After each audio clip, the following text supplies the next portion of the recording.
to Sunday. Fire away. Isaiah?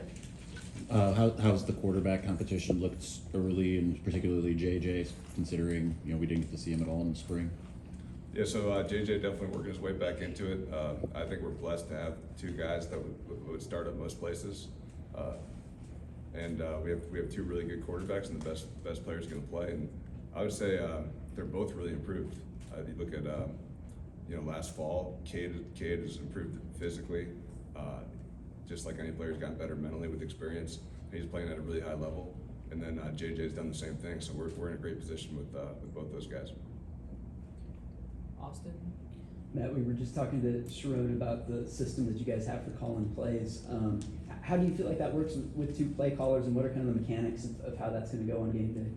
Yeah, I think it's really a blessing for us to have. It's another Jim Harbaugh stroke of genius. But he somehow found a way where he got two, where everybody else has one. And I think we work really well together, and we're very collaborative. And I know that Sharon is a great resource for me, and I try to be a great resource for him. And I think so far we're really happy with where the offense is at and where we're going, and we have the same vision, all on one accord. And I think it's exciting. I know I'm glad that he's here with me. He's a great coach. And hopefully he would tell you the same thing. Aaron? Has there been any limitations with JJ in terms of throwing or the arm or anything? Yeah, so we monitor all of our guys in terms of how many throws they have in practice. Even Cade, we put a lot into that in terms of not only counter reps, but also making sure that everything they take out, they're putting back in with exercises and throwing.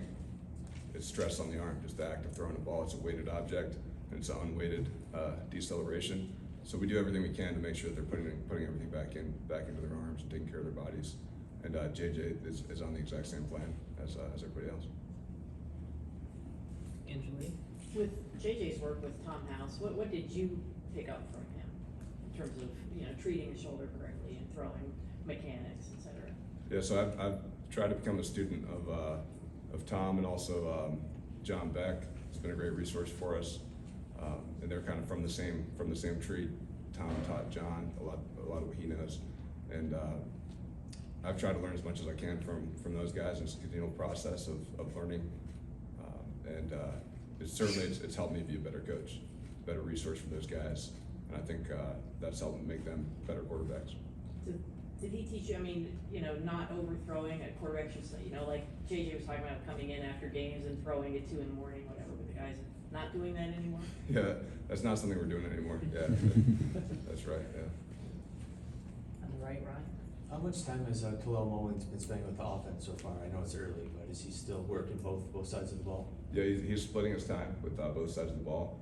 I think he could be he's a talented guy. He could probably do anything that he wanted to, but I think he could be a really high level back if that's what he committed himself to. And right now he's doing everything we ask. Obviously, it's hard when you're splitting time to be kind of master both, but he's finding a way to do that, and we're spending extra time with him, and we're excited about what he can potentially add to an already talented backfield.